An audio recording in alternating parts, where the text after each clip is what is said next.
మీతో మీ MLA programme చెప్పండి sir, మీ ప్రచారం ఎలా కొనసాగుతుంది, ప్రజల్లోంచి మీకు స్పందన ఎలా వస్తుంది? ఈరోజు ప్రజలందరూ కూడా చాలా సంతోషంగా ఉన్నారు. వాళ్ళు 5 సంవత్సరాల జగన్మోహన్ రెడ్డి గారు చేసినటువంటి మంచి పనులన్నీ కూడా తలుచుకొని ఈరోజు ఎదురొచ్చి మరి మాకు స్వాగతం పలుకుతూ ఉన్నటువంటి పరిస్థితి చూస్తుంటే నిజంగా మాకు కూడా చాలా ఆనందంగా ఉంది.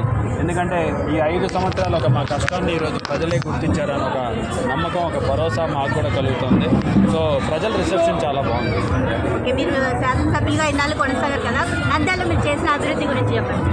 ఈరోజు నంద్యాలలో అన్ని రకాలుగా ప్రతి వార్డులో కూడా అభివృద్ధి చేసుకుంటూ ముందుకెళ్ళాం. ఈరోజు నంద్యాలని జిల్లా చేసుకోగలిగాం. జిల్లాలోని మెడికల్ కాలేజ్ తీసుకొచ్చినాం, గర్ల్స్ జూనియర్ కళాశాల కట్టాం, బాయ్స్ జూనియర్ కళాశాల కట్టాం, ఉర్దూ జూనియర్ కళాశాల కట్టాం. నాడు నేడులో స్కూళ్ళన్నీ కూడా అభివృద్ధి చేశాం.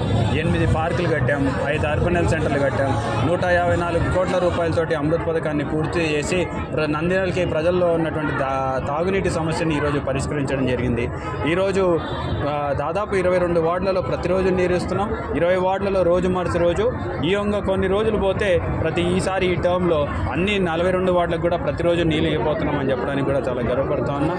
మరి గ్రామాల్లో గ్రామ సచివాలయాలు, రైతు భరోసా కేంద్రాలు, హెల్త్ సెంటర్లు, మిల్క్ సెంటర్లు, డిజిటల్ లైబ్రరీలు, తర్వాత ఇక్కడ మా నంద్యాలలో కలెక్టరేట్ భవనము, జాయింట్ కలెక్టరేట్ భవనము, తర్వాత ఆఫీసులు కట్టాము, ఫైర్ స్టేషన్ కట్టాము, వెటర్నరీ హాస్పిటల్ కట్టాము, అగ్రి టెస్టింగ్ ల్యాబ్ కట్టాము. ఇవన్నీ కూడా ఎన్నో అభివృద్ధి పనులు చేసాం.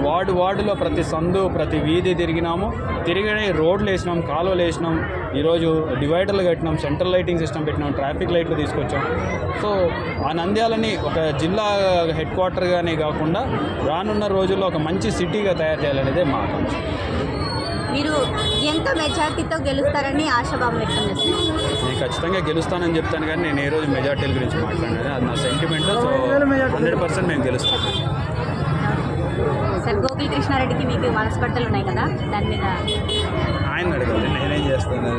నేను ఏ రోజు మాట్లాడలేదు, ఆయనే మాట్లాడినారు కాబట్టి మీరు ఆయన అడిగితే. ఓకే, దానిపైన ఏమైనా ఓట్లు ఇచ్చే అవకాశాలు ఏమైనా ఉన్నాయా? ఈరోజు వైఎస్ఆర్సీపీకి పడే ఓట్లని చీల్చాలని ఒక ఆకాంక్షలో లేకపోతే కుట్రతోటి అన్ని పార్టీలు కూడా కలిసి ఉన్నాయి. ఈరోజు చంద్రబాబు నాయుడు గారిని గెలిపించాలనే ఉద్దేశంతో, మా ఓట్లని చీల్చాలనే ఉద్దేశంతో ఈరోజు కాంగ్రెస్ పనిచేస్తుంది, మిగతా పార్టీలు కూడా పనిచేస్తున్నాయి. నేను ప్రజలకు కూడా ఒకటే తెలియదలుచుకున్నా, ఒక ఓటు పక్కకు పోయినా సరే అది టీడీపీకి వేసినట్టే. కాబట్టి మీరందరూ కూడా బాగా ఆలోచించుకొని నిర్ణయం తీసుకొని ఖచ్చితంగా వైఎస్ఆర్ కాంగ్రెస్ పార్టీకి వేయాలని చెప్పేసి కూడా నేను మనస్ఫూర్తిగా కోరుతున్నాను.